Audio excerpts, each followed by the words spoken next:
Hello, everyone. I'm here to read The One and Only Ivan, pages 241 through 255. Poking and prodding. The lady comes again. She brings an animal doctor with an awful smell and a dangerous looking bag. He spends an hour with Ruby, poking and prodding. He looks at her eyes, her feet, her trunk. When he's done with Ruby, he enters my cage. I wish I could hide under not tag like Bob. Instead, I do a nice, loud chest beat. And after a moment, the doctor retreats. We're going to need to put this one under, he says. I'm not quite sure what he means, but I strut around my cage feeling victorious anyways. No painting. No one asked me to paint today. No one asked Ruby to perform. There are no shows, no visitors, unless you count the protesters. Mac stays in his office all day. More boxes. I wake up from a long morning nap. Bob is on his belly, but he isn't asleep. He's watching The Ring, where 4 men are placing a large metal box. It's me-sized. What's that? I ask, still blurry from sleep. Bob nuzzles my chin. I believe that box is for you, my friend. I'm not sure what he means, me. They brought in a bunch of boxes while you were sleeping.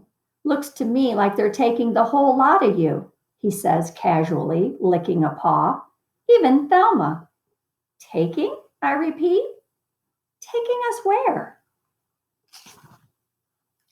Well, some to the zoo, probably.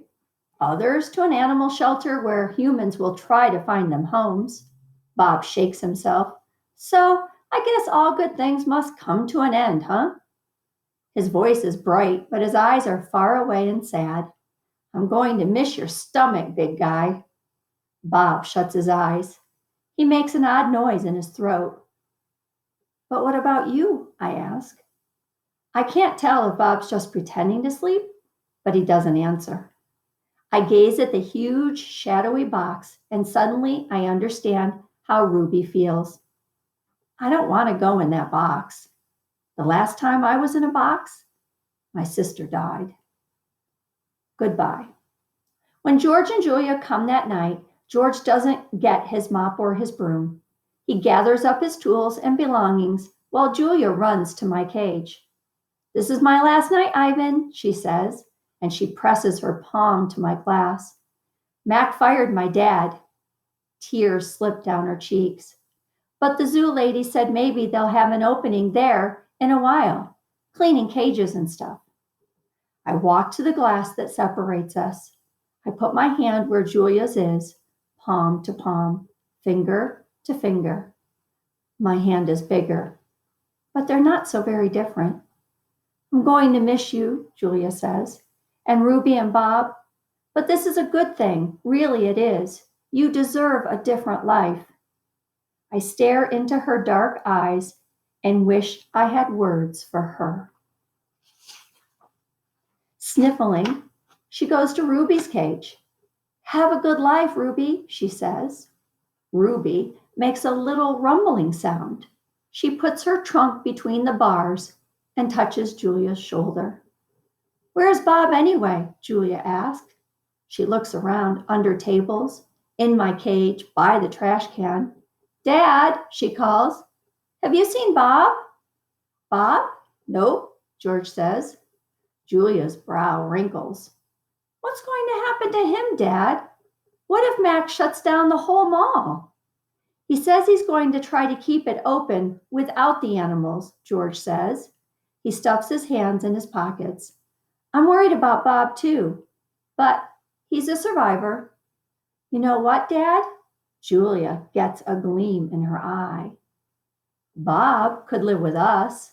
Mom loves dogs, and he could keep her company and... Jules, I'm not even sure I have a job yet. I may not even be able to feed you, let alone some mutt. My dog walking money. Sorry, Jules.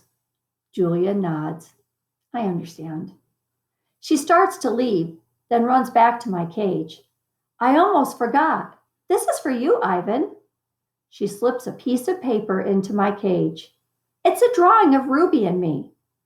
We're eating yogurt raisins. Ruby is playing with another baby elephant, and I'm holding hands with a lovely gorilla. She has red lips and a flower in her hair.